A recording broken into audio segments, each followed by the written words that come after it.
Absolute ground और relative ground देखा था। इसमें किसी को डाउट? उसके पहले हमने प्रोसेस, यहाँ तक किसी को डाउट? हाँ पूछो, प्लीज पूछो।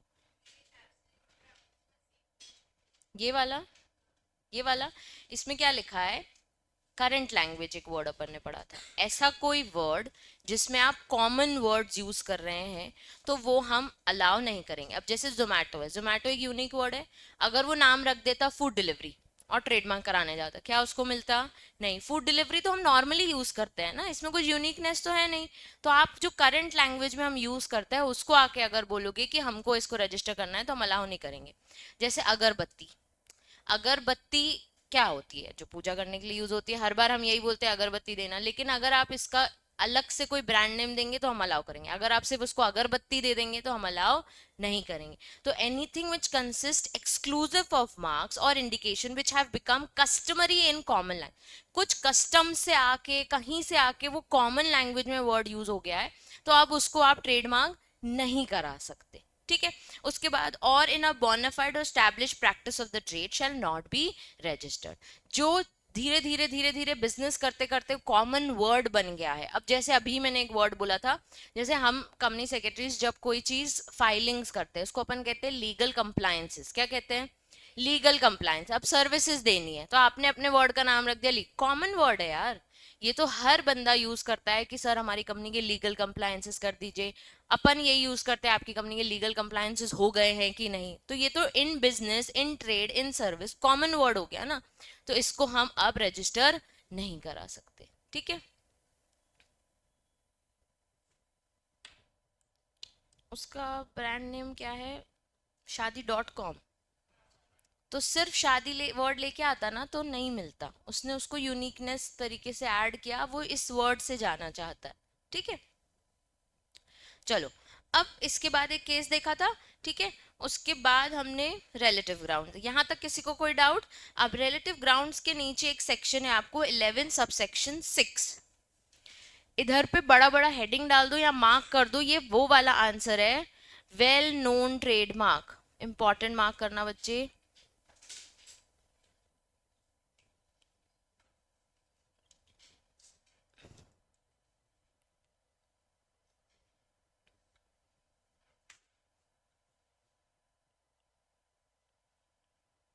वेल, ये क्वेश्चन ही आपको आ जाएगा, what do you mean by well known trademark, straight question. ठीक है। अब क्या कह रहा है? determining a trademark is well known mark or taken into account any fact which he considers relevant for determining a trademark as well known trademark including, मतलब कैसे हम पहचान लेते हैं कि वो वेल नोन ट्रेडमार्क है? अभी तक हमने कुछ वर्ड्स तो डिस्कस किए हैं कि मैम ये चीज हो जाती है तो समझ आ जाता है कि वेल नोन है। पहला कौन सा था? किसी को कोई वो याद है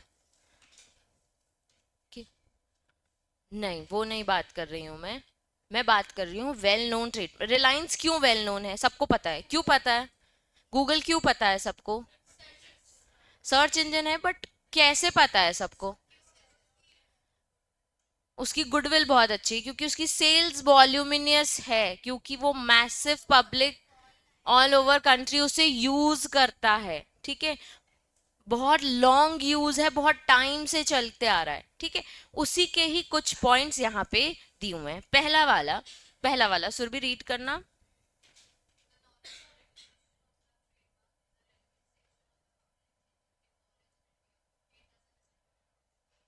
सबसे पहला पॉइंट, मास पब्लिक को इसका नॉलेज, जैसे गूगल आप लोग बोल रहे हो सबको इसका नॉलेज है, तो उसको हम क्या बना देंगे? Well known trademark. ठीक है। क्या आगे और लिखा है क्या? नहीं लिखा है। ठीक है। मतलब कि ये पांचों पॉइंट इंक्लूड होंगे तो उसको हम क्या मान लेंगे कि वो क्या है? Well known trademark. सबसे पहला वर्ड आप याद रखो, नॉलेज और recognition, relevant section of public.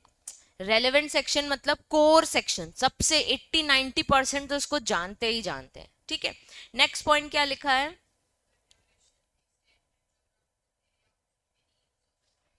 कितना ड्यूरेशन है उसका, कितने जोग्राफिकल एरिया में वो यूज होता है और कितने एक्सटेंट तक उसका यूज होता है, उससे हम जज करेंगे कि वेल नोन ट्रेडमार्क है कि नहीं। क्या गांव गांव में कोलगेट बिकता है? हाँ, वहां तक है। चाहे हम इसको देख लें, बॉम्बे में भी मिल जाएगा आपको कोलगेट, ठीक है, दिल्ली में भी मिल जाएगा, गुजरात साइड में मिल जाएगा भाई, उसका एक्सटेंड, उसका जोग्राफिकल एरिया बहुत ज्यादा कवर्ड है, बहुत बड़ा एक्सटेंट है उसको, तो हम मान लेंगे कि ये क्या है, एक वेल नोन ट्रेडमार्क। और कितने सालों से यूज हो रहा है? आपके पैदा होने टाइम सुन रहे हो, मैं भी सुन रही हूँ अपने पैदा होने से, मतलब 30 ईयर्स मुझे हो गए हैं, तो और भी पहले से चल रहा होगा, तो ड्यूरेशन कितना ज्यादा है, इसलिए वो क्या बन गया है, एक वेल नोन ट्रेडमार्क। ठीक है, थर्ड पॉइंट सिद्धार्थ रीड करना।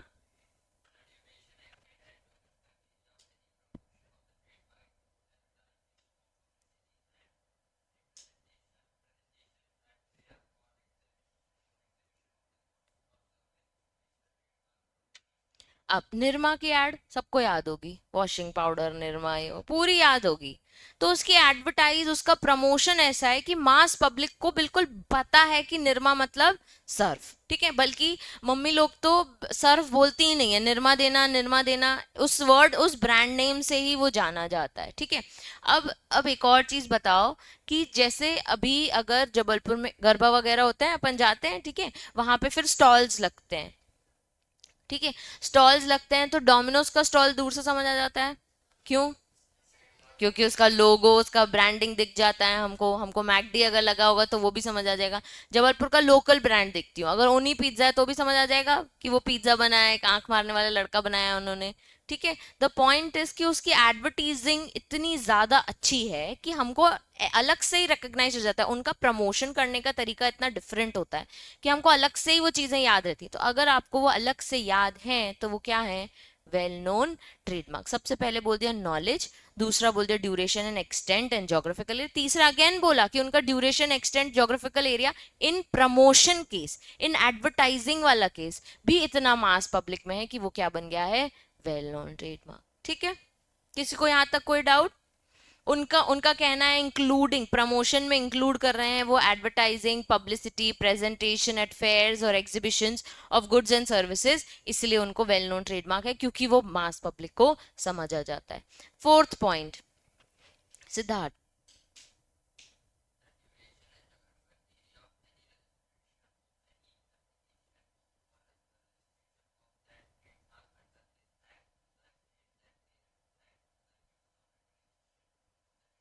अब कुछ चीजें, जैसे मैंने निरमा का एग्जाम्पल दिया, कुछ चीजें ऐसी बन गई हैं कि उनके वर्ड से, उनके ट्रेडमार्क से वो चीज पता चलती है। मतलब we don't say toothpaste, we always say Colgate, ठीक है, वी डोंट से कि सर्फ चाहिए, वी से निरमा चाहिए। ऐसे बहुत सारे सोप्स भी हैं कि हम उनके लिए उन वर्ड को यूज करके बोलते हैं कि सोप देना।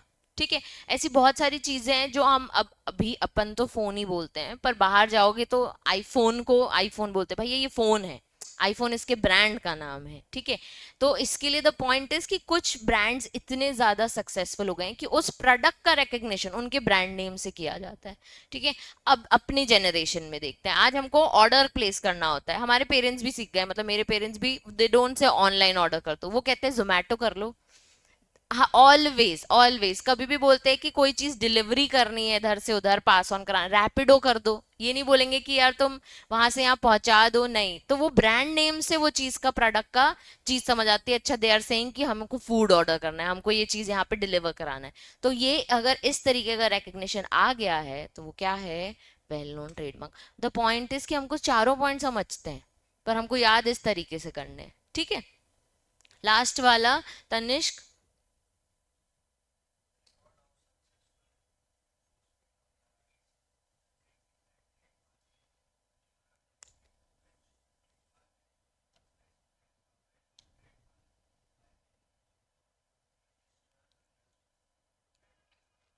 उनका सक्सेसफुल रिकॉर्ड, वो इतने सक्सेसफुल ब्रांड्स हैं, इतने प्रॉफिटेबल हैं, इतना ज़्यादा सेल्स करते हैं कि खुद रजिस्ट्रार और खुद कोर्ट उनको क्या डिक्लेयर करवाता है, वेल नोन ट्रेडमार्क। ठीक है, तो आप एक एप्लीकेशन देके अपना पूरा रिकॉर्ड देके अपने आप को क्या रिकॉर्ड करवा सकते हो, TMM पढ़ा था अपन ने, कि हम अपने आप को डिक्लेयर करवा सकते हैं कि हम एक वेल नोन ट्रेडमार्क है। तो आप अगर ये पांचों कंडीशन फुलफिल करते हैं तो आप क्या बन जाते हैं, वेल नोन ट्रेडमार्क। सबसे पहला था knowledge and recognition of that trademark, और एक section, major section of public उसको जानता है। दूसरा वाला उनका प्रमोशन, जोग्राफिकल एरिया, ड्यूरेशन और एक्सटेंट, उसके बाद ड्यूरेशन ज्योग्राफिकल एरिया और extent in the way of the promotion including advertise exhibitions fairs में जिस तरीके से वो प्रेजेंटेशन देते हैं। चौथा पॉइंट क्या है? Duration geographical area of any registration की उस वर्ड से उस चीज को रिफ्लेक्ट किया जाता है, उसके यूज को उस ट्रेडमार्क से रिफ्लेक्ट किया जाता है। और लास्ट वाला उनका सक्सेसफुल एनफोर्समेंट की खुद रजिस्ट्रार और कोर्ट उसको क्या डिक्लेयर करवा देता है? Well known trademark. क्लियर है सबको? यहाँ पे किसी को कोई डाउट? ठीक है।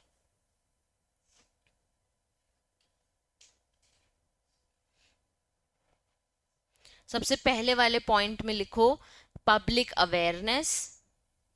पब्लिक अवेयरनेस,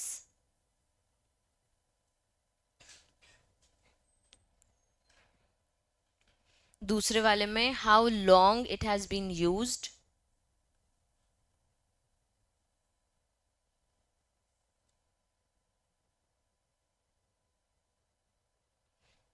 थर्ड वाले में लिखो how long comma where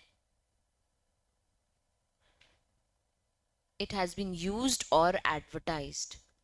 How long comma where it has been used and or advertised.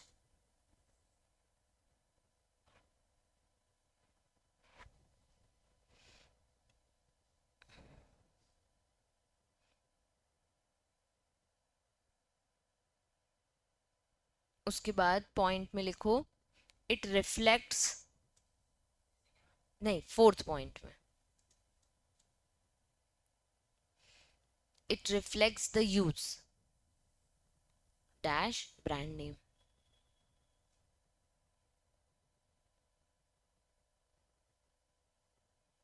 और लास्ट वाले में बस मार्क कर लो सक्सेसफुल एनफोर्समेंट राइट्स।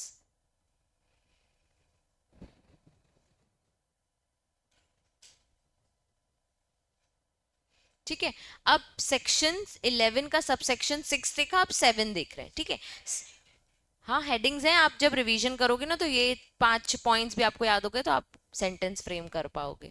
ठीक है, चलो नेक्स्ट क्या है? Section 11 sub section 7 provides that registrar shall, जब रजिस्ट्रार वेल नोन डिक्लेयर करता है तो वो बिलो 3 थिंग्स देखता है। ठीक है, while determining as to whether a trademark is recognised और known in a relevant section, ये देखने के लिए वो 3 चीजें देखेगा। ये पहला वाला पॉइंट था क्या रेलेवेंट सेक्शन वाला? देखो ना 6 का 1 क्या लिखा है?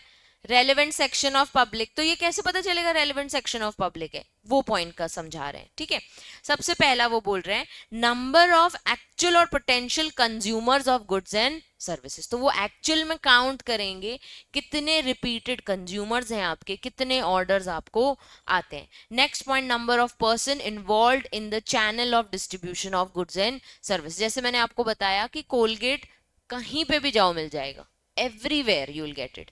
तो मतलब distribution channel all over India, चाहे अर्बन साइड हो चाहे रूरल साइड हो, सब जगह है। तो हमने उसको क्या डिक्लेयर कर दिया है कि रेलेवेंट सेक्शन में वो उसका नॉलेज है। और लास्ट वाला the business circles dealing of goods and services. तो बिजनेस कहाँ कहाँ कहाँ कहाँ पे डील करता है वो भी वो चेक करेंगे, कितने उनके सर्कल्स बने हुए हैं, कितने लोगों को उन्होंने फ्रेंचाइज दी हुई है। तो हमने उसको क्या बना दिया है? Well known trademark. क्लियर है सबको? अब जारा सुना है तुम लोगों ने? Zara is an international brand. ठीक है, वो इंडिया में क्या हर सेक्शन में है क्या? नहीं है। मुझे नहीं लगता कि मेरे बड़े पापा बड़ी मम्मी को भी जारा पता होगा। माइट से कि हाँ मेरे पेरेंट्स तक की एज को पता होगा, पर उनसे बड़े लोगों को नहीं आइडिया होगा कि देयर सच ब्रांड ऑल्सो। ठीक है, तो इतने रेलेवेंट सेक्शन में वो कवर्ड नहीं है, लेकिन इंटरनेशनली वो है और उसने इंडिया में भी सिक्योर ले लिया, इसीलिए हम नहीं पुश कर सकते उसको। पर अगर हम देखें कि वेल नोन ट्रेडमार्क है तो वेल नोन ट्रेडमार्क में ये 3 पॉइंट्स कवर होने चाहिए। क्लियर है?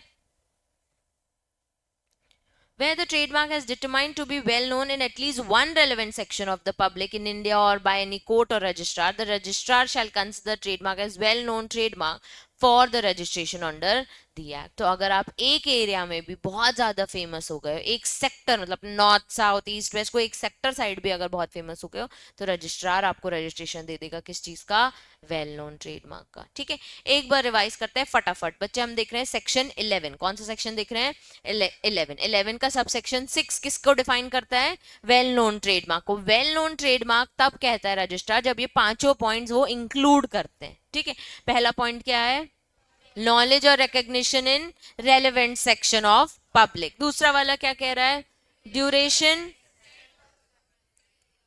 अच्छा, ये जो knowledge knowledge section relevant public में कैसे आया है, उनके प्रमोशन करने के तरीके से। ठीक है, फिर दूसरा है ड्यूरेशन एक्सटेंड और ज्योग्राफिकल एरिया। थर्ड वाला क्या है, again duration extend geographical area as also including the advertisements or presentations at how it reflects presentation at fairs and exhibitions। Third fourth वाला क्या है बच्चे, duration geographical area of any, और heading क्या लिखवाई है मैंने, how they reflect the use. ठीक है, और लास्ट वाला क्या हो गया, सक्सेसफुल लीगल एनफोर्समेंट राइट्स। ठीक है, उसके बाद ये देखने के लिए कोई रेलेवेंट सेक्शन में कवर्ड है कि नहीं या नॉलेज है कि नहीं, लोगों को तीन चीजें देखते हैं। पहली चीज क्या है, एक्चुअल और potential consumers of goods and services. दूसरा वाला, number of channels of distribution, very good. तीसरा वाला, बिजनेस सर्कल्स।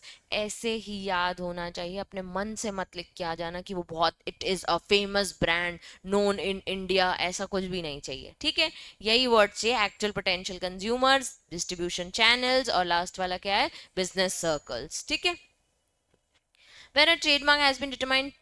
ठीक है, फिर अब registrar shall not require as a condition for determining whether a trademark is well known trademark of any of the following. अब वो कह रहा है कि कोई भी कंडीशन हमको नहीं चाहिए ये देखने के लिए कि आप वेल नोन हो कि नहीं। The registrar shall not require as a condition, star mark करो, ये वाली कंडीशंस हम यूज नहीं करेंगे देखने के लिए, हम सिर्फ ऊपर वाली कंडीशंस यूज करेंगे। चलो पहला पॉइंट पढ़ना तनिष्क।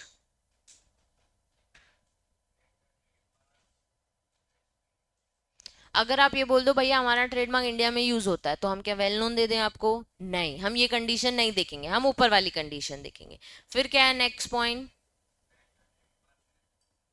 भैया मैंने रजिस्ट्रेशन करा रखा है 10 साल से, आप मेरे को वेल नोन दे दो, नहीं, हमें ये इससे मतलब नहीं है। उसके बाद अभी हमने सिर्फ अप्लाई किया और आप हमको वेल नोन दे दो, देंगे क्या, नहीं देंगे। ठीक है, फिर फोर्थ, नोन इन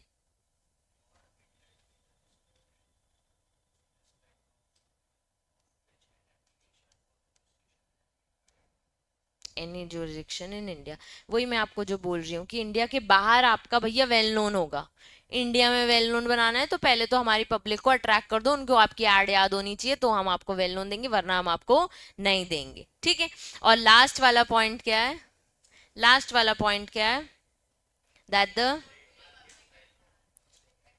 तो भी नहीं देंगे, सब कुछ सब जानते होंगे तुमको, तो भी हम तुम्हें वेल नोन नहीं देंगे। हम तुमको कब देंगे, जब हमको नॉलेज होगा उस चीज का, रिकग्निशन होगा, तुम्हारे ब्रांड नेम से ही यूज होगा, या फिर एक्सटेंड ड्यूरेशन देखने के बाद देखेंगे हम, फिर आप किस तरीके से प्रमोशन, एडवर्टाइज और प्रेजेंटेशन अपने ब्रांड की रखते हो, और आपका सक्सेसफुल लीगल एनफोर्समेंट देखने के बाद ही हम वेल नोन देंगे। इन कंडीशंस को देखते हुए नहीं देंगे। तो इन कंडीशंस को देखते हुए नहीं देंगे। वो कंडीशंस क्या है, सबसे पहले ट्रेडमार्क यूज्ड इन इंडिया, दूसरा वाला रजिस्टर्ड इन इंडिया, तीसरा वाला application is filed in India, फिर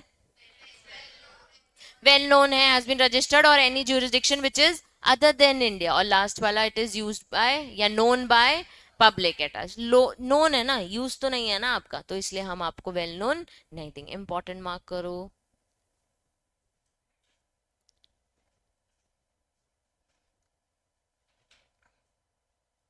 नेक्स्ट क्या लिखा है, while considering an application for registration of a trademark and opposition filed in respect thereof, the registrar shall। अब सबसे पहले जब वो देखेगा कि हाँ इसको मैंने वेल नोन दे दिया है, तो कोई और एप्लीकेशन अगर आ रही है, अब जैसे जोमेटो रजिस्टर्ड है और हम मान लेते हैं कि वो एक वेल नोन ट्रेडमार्क है, ठीक है। अब मैं गई हूँ जोमेटो रजिस्टर करने, तो registrar shall protect a well known trademark against the identical and similar trademark. की क्या फायदा टीएमएम फाइल करके, अच्छी खासी फीस भी है उसकी, ठीक है। तो हमको पहला फायदा होगा कि आइडेंटिकल और सिमिलर नेम्स कौन ही रिजेक्ट कर देगा, रजिस्ट्रार। मतलब ऑपोजिशन 4 महीने देगा ही नहीं, पहले ही क्या कर देगा, भगो यहाँ से, वेल नोन ट्रेडमार्क है तुम्हारी एप्लीकेशन, हम अलाउ नहीं करेंगे। नेक्स्ट पॉइंट क्या लिखा है, take into consideration in bad faith involve either of the applicant और द ओपोनेंट अफेक्ट। सीएस का एग्जाम क्रैक करना है बिना मॉड्यूल के पॉसिबल नहीं है, और पूरे इंडिया में मॉड्यूल से सिर्फ सीएस दुनिया पढ़ाता है। The right relating to the trademark. जानबूझ के सोच लेंगे, भले हम गुड फेथ में फाइल कर रहे हैं, पर वो क्या मान लेंगे, नहीं तुम बैड फेथ में आए हो, तुम जानबूझ के इसको खराब करने की कोशिश कर रहे हो या लोगों को कंफ्यूज करने की कोशिश कर रहे हो, तो हम तुम्हारी एप्लीकेशन क्या करते हैं, फाड़ देते, खारिज कर देते हैं, हम रिजेक्ट कर देंगे, तुम्हें अलाउ नहीं करेंगे। तो वेल नोन होने का फायदा यही है कि रजिस्ट्रार आपको प्रोटेक्ट करेगा, और जो एप्लीकेंट है, जो ओपोनेंट आया है, उसको क्या बोल देगा, तुम बैड फेथ में आए हो, तुमको हम अलाउ नहीं करें। क्लियर है सबको? अब where a trademark has been registered in good faith, disclosing the material information to the registrar, where the right to a trademark has been acquired through a use in good faith before the commencement of the act, then nothing in the act shall prejudice the validity of the registration of the trademark or right to use the trademark on the ground of such is identical with similar to a well known of the trademark. Star mark करो सबसे पहले।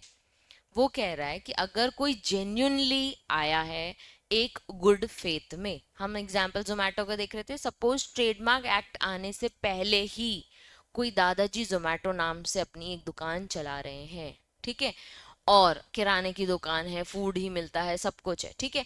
अब the point is कि वो जैसे ही आएंगे तो protect कर देगा ट्रेडमार्क रजिस्ट्रार की, नहीं नहीं नहीं ये तो वेल नोन से है, आपको हम अलाउ नहीं करेंगे। लेकिन अगर वो मटेरियल इन्फॉर्मेशन देते, वो सारे एविडेंसेस देते, बेटा तुम्हारा कब आया 1999 में, हम 1900 पता नहीं कौन से सालों से ये ब्रांड नेम यूज कर रहे हैं, दादाजी खास खास के ये चीज बता रहे हैं, तो फिर रजिस्ट्रार बोलेगा कोई कोई किसी की दम नहीं है कि इनको हम रोक सकें, इनको हम अलाउ करेंगे इररिस्पेक्टिव ये वेल नोन ट्रेडमार्क जैसा ब्रांड नेम लेके आए हैं, ठीक है। तो अगर आप ये चीज प्रूव कर दो कि हम बहुत सालों से इस चीज को यूज कर रहे हैं, before the commencement of the act, तो हम आपको अलाउ करेंगे। एक बार फिर से ये लाइन सब रीड करो फटाफट। प्रीजुडिसाइज वर्ड लिखा है ना कहीं पे, वहां अगेंस्ट वर्ड लिख दो।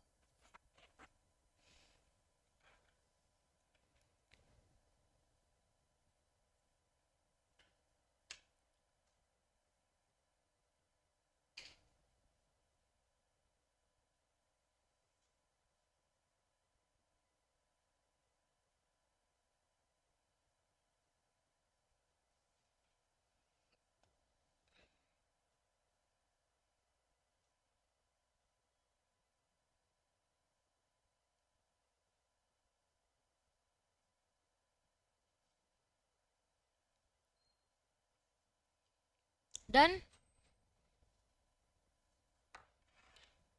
किसी को कोई डाउट तो नहीं है? पक्का समझ आ गया ना? किसी के पापा नहीं रोक पाएंगे अगर आपके पास बहुत ज्यादा टाइम से उस चीज का ब्रांड नेम है। अब केस, मैंने कल भी एक केस होमवर्क दिया था, रामायण वाला। हाँ प्रवेश बताना क्या था।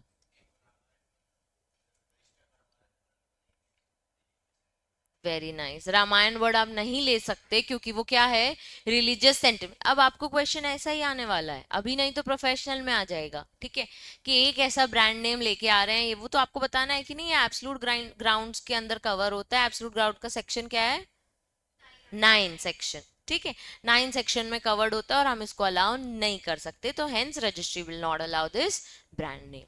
क्लियर है संस्कृति?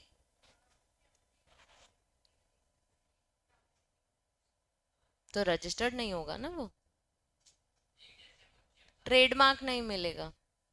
बालाजी को मिल गया है, लेकिन रिलीजियस एक ओवरऑल नहीं है ना, वो एक मंदिर के उससे है और कुछ नहीं है। ये रामायण क्या रजिस्टर करने वाले थे, नहीं मतलब क्या आइटम, गुड्स एंड सर्विसेज नहीं मेंशन थे, कौन सी गुड्स, रामायण नाम से क्या बेचने वाले थे वो, नहीं है मेंशन।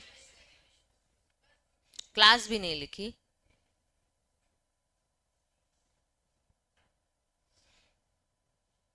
तो ऐसे अगर प्रोडक्ट लेके आ रहे हो आप, राम बोलना नहीं चाहिए, पर रामायण नाम से अगर कोई आप ऐसा चीज लेके आ रहे हो जो हिंदू एक्सेप्ट नहीं कर पाएगा, तो आपको नहीं मिलेगा। आप सेंटिमेंट हर्ट कर रहे हो। बालाजी से आप चिप्स लेके आ रहे हो जो हिंदू क्या कोई भी एक्सेप्ट करेगा कि अच्छी चीज है, तो फिर उसको वो एक्सेप्ट कर लेंगे। ठीक है। अब नेक्स्ट वाला केस क्या था? एक ही था, इसी में ही था ना? हाँ, श्री वर्ड, श्री वर्ड भी नहीं मिला उसको।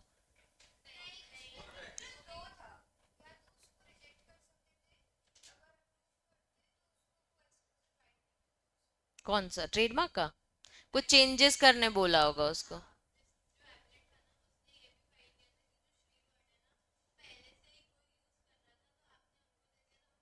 हाँ,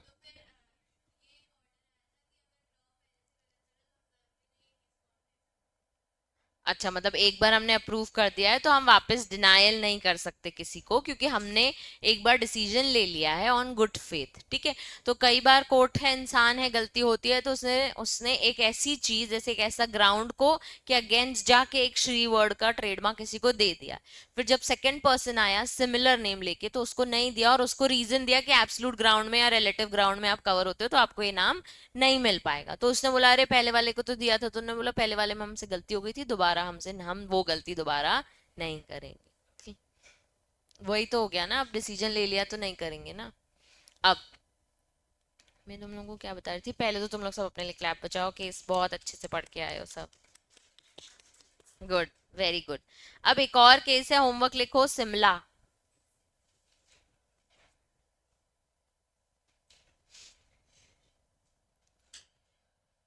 अब तुम लोगों को ना ये केसेस याद रहेंगे, क्योंकि हमने क्लास में कैसे डिस्कस कर लिया है। तो अब बार बार नहीं भी पढ़ाना तो समझ आ जाएगा, अरे रामायण में रामायण नहीं दिया था, श्री में ऐसा वाली बात हुई थी, बस दोबारा तुमको उसको गो थ्रू करने की जरूरत भी नहीं पड़ेगी। क्लियर है? चलो।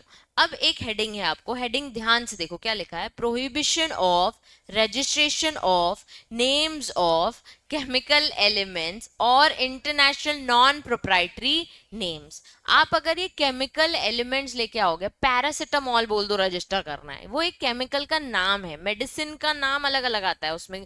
क्रोसिन भी आती है, कॉम्बिफ्लिम भी आती है, कैल्पॉल भी आती है, बहुत सारी मेडिसिन आती है जो एक्चुअली किसका है, सूमो कहाँ से है, इसके अंदर बेस क्या है, पैरासिटामॉल। तो वो कह रहे हैं पैरासिटामॉल हम रजिस्टर नहीं करेंगे, जो डायरेक्टली केमिकल का नाम है उसको हम रजिस्टर नहीं करेंगे, क्योंकि वो डेली डेली बातों में यूज होता है। तो ने स्ट्रिक्टली क्या बोल दिया एज पर सेक्शन 13 कि इसको हम अलाउ नहीं करेंगे। संपूर्ण फटाफट रीड करना।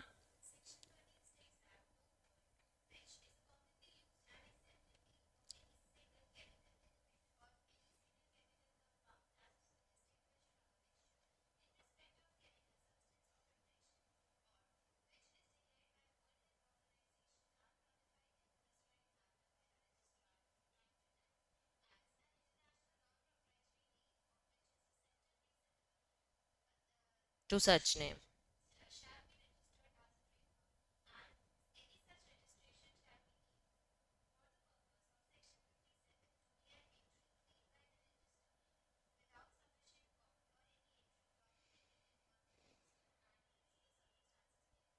उनमें क्लियर बोल दिया कि ऐसा कोई केमिकल का नाम या ऐसा कोई मिक्सचर को हम ट्रेडमार्क नहीं कर सकते। ए पॉइंट मार्क करो। दूसरा दूसरा एक और नहीं कर सकते, ये नो वर्ड पे वो कर देना, हाँ, ब्लॉक बना देना इसे। No word which is having a chemical name और commonly accepted a single chemical element cannot be registered. दूसरा, which is declared by health organization, world health organization, notified in the prescribed manner by the registrar from time to time as international proprietary name, इसको आप नहीं register कर सकते। इतना ही याद करना है तुमको। ठीक है? क्लियर है? वहां एग्जाम्पल लिख लो, पैरासिटामॉल।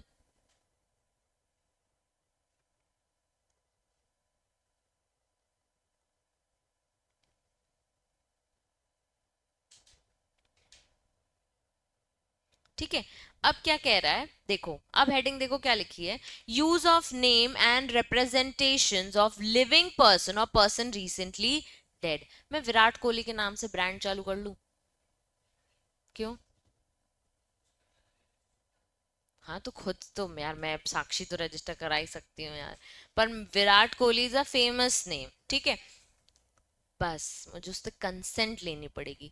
मैं एक लिविंग पर्सन के नाम से ट्रेडमार्क रजिस्टर नहीं कर सकता विदाउट कंसेंट। अब डेथ हो गई किसी की,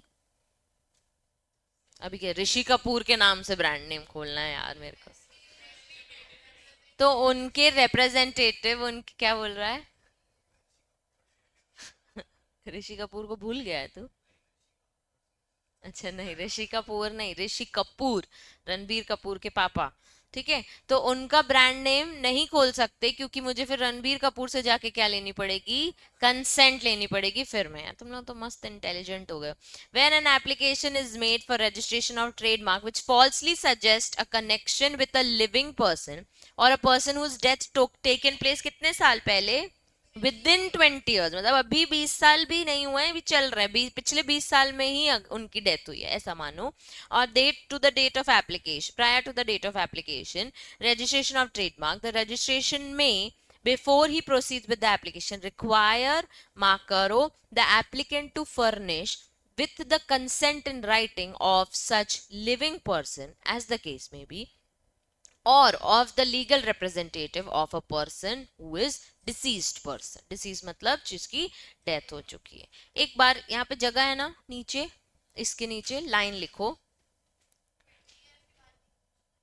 नहीं, विद इन 20 ईयर्स डेथ हुई है तो हाँ गांधी जी के बना सकते हो।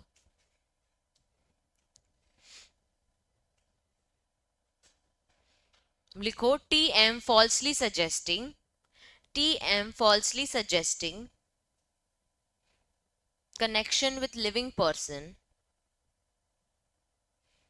connection with living person, TM falsely suggesting, TM falsely suggesting a connection with living person or recently deceased person, bracket में लिखना विद इन 20 ईयर्स, और recently deceased person ब्रैकेट में लिखना with in 20 years, require written consent।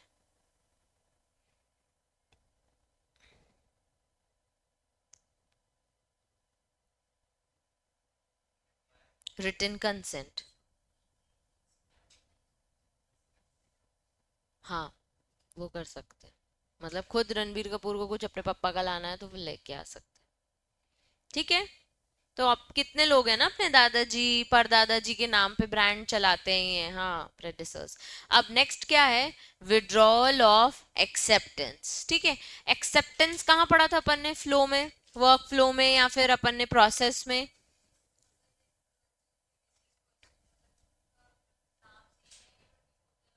नहीं, लोगो नहीं।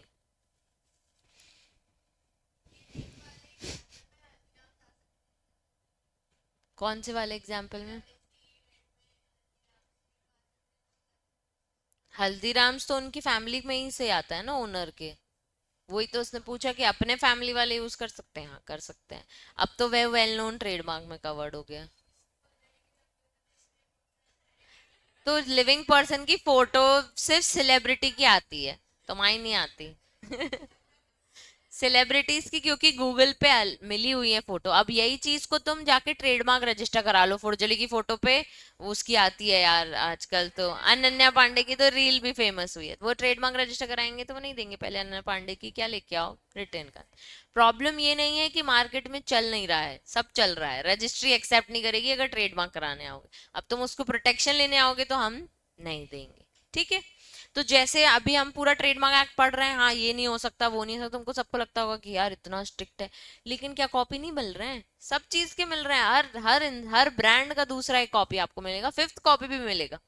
तो point ये है कि ये सब मार्केट में चालू है, लेकिन अगर यही लोग ट्रेडमार्क रजिस्टर कराने जाएंगे तो उनको नहीं मिलेगा। ठीक है, अब withdrawal of acceptance. Acceptance and advertised एक टर्म पढ़ी थी अपन ने, क्या होता है इसका मतलब?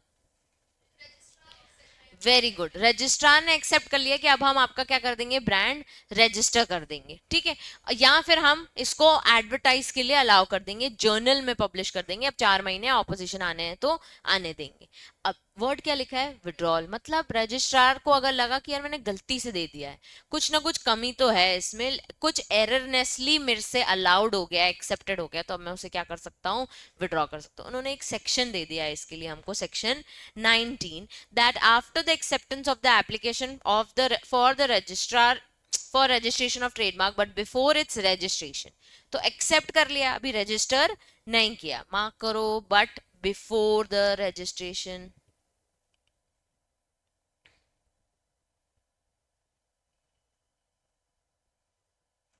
ठीक है, that application has been accepted in error, तो कुछ ना कुछ एरर था, और that the circumstances of the case of the trademark should not be registered और should be registered subject to some conditions और लिमिटेशन। पहली चीज, यहाँ तो वो रजिस्टर नहीं होना चाहिए था, या हमको उनको कुछ चेंजेस बोलने थे, या तो हमें कुछ कंडीशन देनी थी, कुछ चीजें हटा देनी थी उसमें से, या कुछ चीजें और ऐड करवानी थी, फिर रजिस्टर करनी थी, या फिर condition additional to different from some condition और limitation subject to with the application has been accepted, the registrar में after the hearing of application if he so desires withdraw the acceptance and proceed as if it application has not been accepted।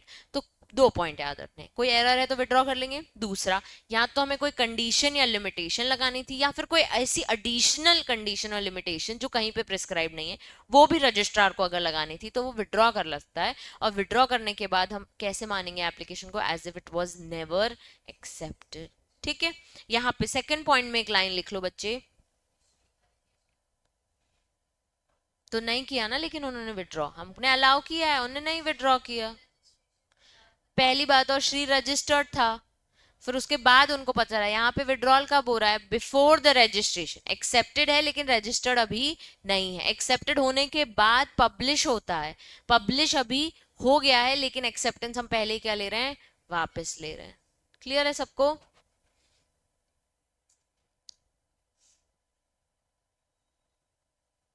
Registrar can, registrar can, तुम्हें वो याद है process, क्या है पहला point process का, उसके बाद वेना कोडिफिकेशन, चलो उसके बाद ऑटोमेटेड में क्या होता है,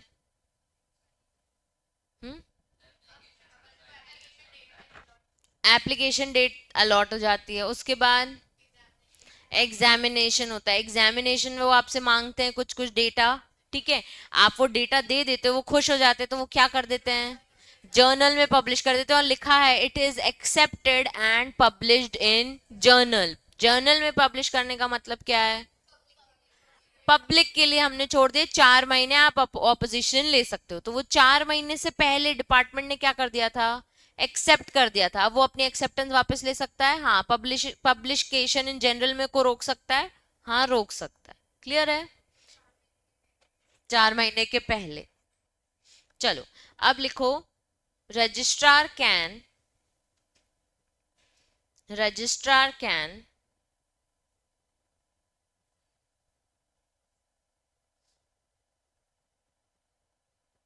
withdraw acceptance, withdraw acceptance if the application was accepted, if the application was accepted in errors, in errors, or need of, need of, need of conditions slash limitation।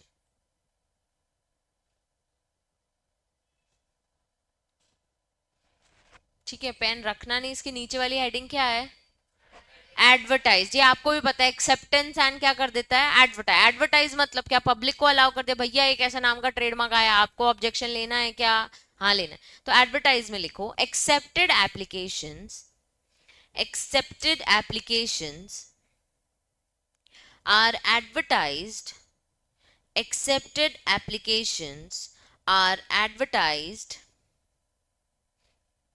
to inform the public, to inform the public, to inform the public and allow objections before final registration.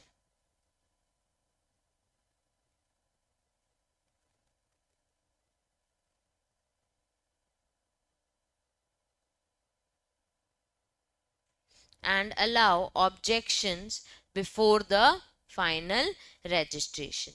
इसमें एक और line लिख लो, incomplete or misleading advertisements, incomplete or misleading advertisements, incomplete or misleading advertisements can lead to misrepresentation, can lead to misrepresentation and affect opposition rights, can lead to misrepresentation and affect opposition rights.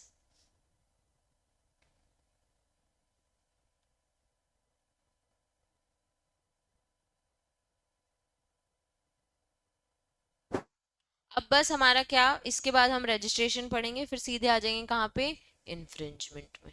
ठीक है, अभी तक trademark act में कोई doubt? Infringement के बाद passing of देखेंगे, फिर रजिस्ट्रेशन, प्राइमर फेसी एविडेंस है।